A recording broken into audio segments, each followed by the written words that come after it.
അവശ്യവസ്തുക്കളുടെ വില കുതിച്ചുയരുന്നതിന് പിന്നാലെയാണ് പച്ചക്കറി വിലയും റോക്കറ്റ് പോലെ കുതിക്കുന്നത്.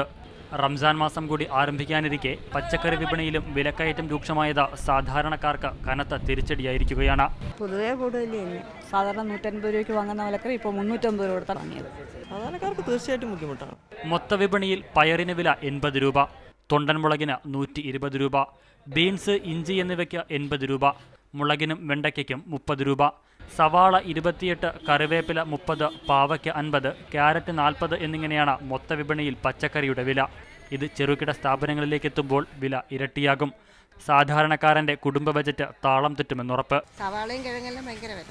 പൊതുവെ വില കൂടുതലാണ് പച്ചക്കറി. എല്ലാ സാധനങ്ങൾക്കും വില കൂടുതലാണ്.